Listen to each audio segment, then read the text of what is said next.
A paz do Senhor, alegria em nossos corações, mais uma vez unidos, fortalecidos e espiritualizados. Fortalecidos e unidos porque Deus nos sustentou até aqui e nos deu a oportunidade de, mais uma vez, unirmos as nossas forças para aprendermos um pouquinho mais com a palavra de Jesus. Pega aí a sua Bíblia na mão, eu sempre falo, pegue a sua Bíblia na mão, pegue a Bíblia nas suas mãos, porque nós temos que aprender, está na minha e na sua Bíblia.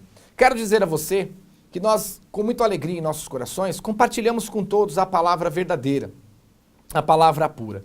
Às vezes você pensa assim, poxa, cadê as vitórias, cadê a bênção, cadê a riqueza, esse homem não prega a prosperidade? A palavra do Senhor é bem clara em Mateus 6,33. Buscar em primeiro e único lugar o reino dos céus e a sua justiça. E as demais coisas que nós precisamos, Ele vai nos acrescentar. Então, por que perdermos tempos em buscar riquezas e prosperidades e bens materiais desta terra, sendo que isso sabemos que Jesus vai nos acrescentar. E nós cremos, nós acreditamos. E a nossa parte importante é buscar o reino, a santidade, o conhecimento, a espiritualidade, o amor e a união de Cristo para cada um de nós. Então é abrindo o coração e alicerçando as nossas vidas na presença de Deus que nós trazemos o Evangelho. Isso não quer dizer que Deus não nos abençoa, muito pelo contrário. Nós que congregamos no Ministério Atual do Senhor, somos ricamente abençoados por Deus. Deus nos abençoa, Ele nos cura, nos liberta, abre as portas, abre o caminho. Se Ele quiser nos dar um carro, Ele vai dar. Se quiser nos dar uma empresa, Ele vai dar. Se Ele quiser nos dar uma casa, Ele vai dar. Ele vai fazer a parte dele com as nossas vidas. Mas eu, como servo de Deus, não vou perder tempo correndo atrás destas coisas nos caminhos do Senhor.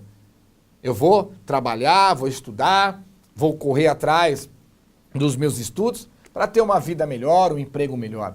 Mas aquilo que eu preciso da parte de Deus é buscar a minha espiritualidade, o meu revestimento, a união, né, o conhecimento da Bíblia, porque eu sei que aquilo que eu vou precisar e que eu não consigo com as minhas mãos alcançar, Ele vai me acrescentar, Ele vai me abençoar. E nós temos sido grandemente abençoados.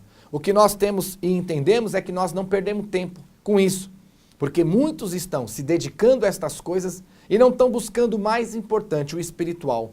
Jesus está chegando, as pessoas estão morrendo no pecado e indo para o inferno, dizendo que servem a Deus.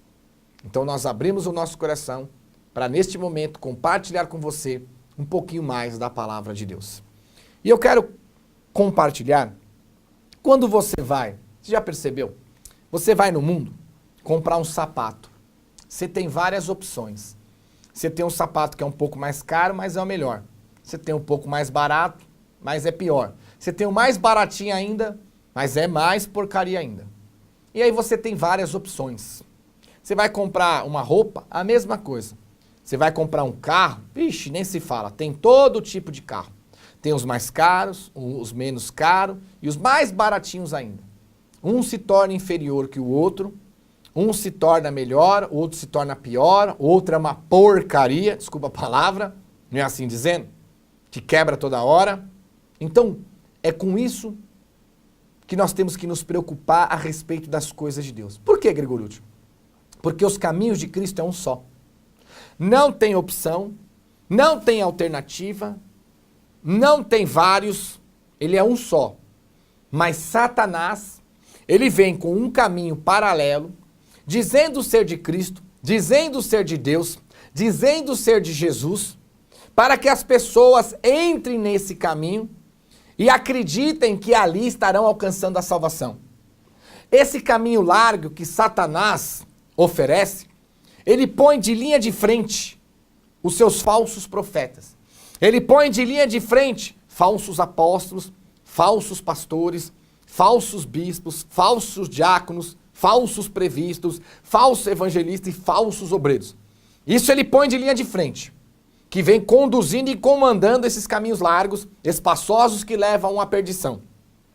E para fazer a fachada da linha de frente, como chamariz, ele põe a placa chamada igreja.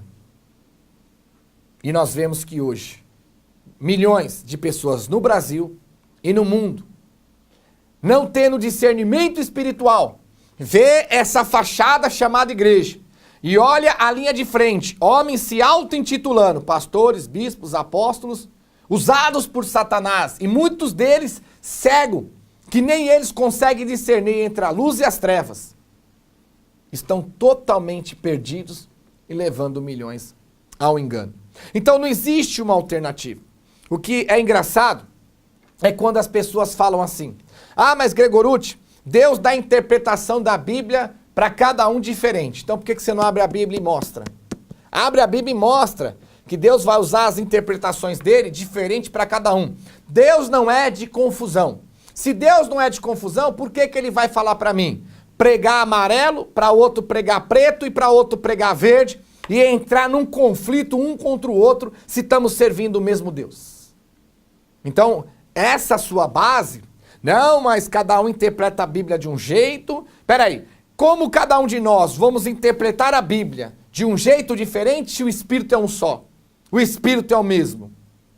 Então, se nós estamos interpretando a Bíblia, cada um de um jeito, nós não estamos interpretando a Bíblia espiritual com espiritual, e sim estamos interpretando a Bíblia carnalmente, do nosso lado carnal para o nosso lado pessoal, que é o que a maioria fazem.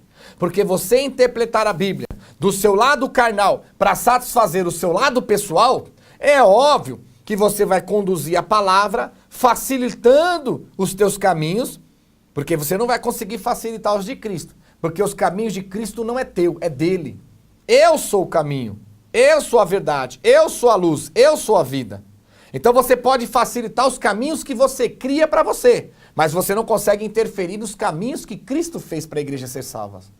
E aí, quando você pega o seu lado carnal para interpretar a Bíblia, satisfazendo o seu lado pessoal, aí, filho, já ninguém prega contra o pecado, ninguém prega contra a iniquidade, tudo pode, não tem problema nenhum, as coisas mudou, é para Pedro, é para Paulo, é para Efésio, é para Coríntios, não é para nós hoje, não é para agora, Deus modernizou, Deus abriu a visão, e a Bíblia vem na contramão de tudo isso. A Bíblia vem na contramão de tudo isso, quer dizer, a Bíblia condenando aquilo que nós usamos como justificativa para querer tentar dormir o sono do justo. Isso se conseguir dormir. Então, não existe alternativa. Caminho da salvação de Cristo e da igreja verdadeira de Cristo é um só. As alternativas que oferecem aí fora não é de Deus, não é de Cristo e não salva ninguém. Então você tem que entender que essa fachada, abre aspas, chamada igreja, fecha aspas, e essa linha de frente que Satanás põe, que é os falsos profetas, os classificando como os discípulos, apóstolos, pastores, bispos, profetas de Jesus Cristo, e não o são, é a maior enganação que o Satanás está usando para usar o povo e levar o povo para os caminhos largos e perdição. Quer dizer, o povo acha que está seguindo a Deus, mas no final está seguindo as trevas. É só olhar. Olha o caminho que estão te pregando, o que estão te ensinando, o que estão falando para você fazer, tua família fazer. Olha e lê na Bíblia. Olha o Evangelho de Cristo. Abre o Evangelho de Cristo. Lê o Evangelho, as cartas aonde conduz a igreja. E você vai ver que a própria palavra condena, executa, né, e não aceita o que estão fazendo.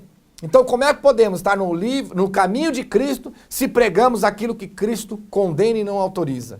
Agora, se você não lê a Bíblia, vai acreditando em tudo que te falam. Olha que tremenda a palavra de Deus. Mateus, capítulo 7, versículo 13 e 14. Mateus, capítulo 7, versículo 13 e 14. Mateus 7, 14. Vamos lá. Mateus, capítulo 7, versículo 13 e versículo 14. Entrai pela porta estreita. Larga é a porta. Espaçoso é o caminho que conduz para a perdição, e são muitos os que entram por ela. Porque estreita é a porta, e apertado o caminho que conduz para a vida, e são poucos os que acertam com ela. Nós devíamos prestar mais atenção, né? Muitos serão chamados e poucos os escolhidos. Muitos tentam entrar pela porta estreita, mas poucos conseguem. Mas muitos conseguem entrar pelas portas largas que leva para a perdição. Então o caminho largo não é só o caminho do mundo. As drogas, a bebida, a prostituição, isso é o caminho largo, é o caminho fácil. Mas também Satanás, ele se introduziu no meio do povo de Deus para criar dentro e no meio do povo de Deus um túnel, um caminho, esse mesmo caminho largo. Ele fez uma ramificação, ele fez uma curva. Ele falou, tô com o caminho largo só no mundo, mas também eu vou levar esse caminho largo na porta das igrejas, lá aonde está o povo de Deus. E vão ver quem vai sair do caminho estreito e vir para o largo. E ele conseguiu. E não são poucos. São a maioria que estão seguindo esses caminhos porque não conhecem a palavra de Deus. Aceitando os caminhos largos. Já não tem mais pregação, já não pregam salvação, não pregam vida eterna. Pecado então esquece, ninguém se fala. É só vitória, bênção, vem mudar de vida, é só riquezas, prosperidade, heresias destruidoras, é só bênção, bênção, bênção, bênção. Jesus ele foi crucificado para nos dar o quê? A salvação. O povo está amaziado, fornicando, o povo está em adultério, o povo está casando, separando e casando de novo, fornicando, o povo está bebendo, o povo não está liberto do mundo, o povo está aprontando coisas erradas, fazendo pecado. Por quê? A culpa muitas vezes é do próprio povo. Porque o povo já não quer mais aceitar a palavra, não quer aceitar a verdade. Como diz, né, claramente, 2 Timóteo 4:1, prega a palavra insta, quer seja oportuno, quer não. Repreende, exorta, com toda a longanimidade e doutrina, pois haverá tempo em que não suportarão mais a sã doutrina de Cristo. Pelo contrário, cercar-se-ão de mestres segundo a sua própria cobiça, e como sentindo coceira nos ouvidos, se recusarão a dar ouvido à verdade. Caminho estreito, Jesus vai te pregar a vida eterna. Ele vai pregar a salvação. Ele vai pregar para você as coisas que você deve fazer para agradar a Ele, servir a Ele e ser salvo. Ele vai pregar para você as coisas que você não deve fazer para agradar a Ele, servir a Ele e ser salvo. Caminho estreito, sim, vamos passar lutas, vamos passar batalhas, dificuldades. Muitos de nós seremos até mortos por causa do nome de Cristo, por pregar a palavra, seremos presos, perseguidos e atribulados. Mas caminho estreito não é só isso não. Caminho estreito é perseverar até o fim. Caminho estreito é eu vencer os meus pecados. Agora você tem que entender que a igreja, ela não é uma clínica de recuperação. Porque as pessoas acham que o pecado é bebida, cigarro e droga só. Não, bebida, cigarro e droga é pecado sim, mas as pessoas intitulam a igreja como se fosse uma clínica de recuperação. Parei de fumar, parei de beber, estou liberto e vou para o céu. E o restante? E o respaldo? O restante da palavra? A praticar a Bíblia, dar testemunho, ser o sal da terra, a luz do mundo. Posso fazer uma pergunta para você? Posso fazer uma pergunta? Hoje no Brasil, dizem que somos 50 milhões de brasileiros que são evangélicos.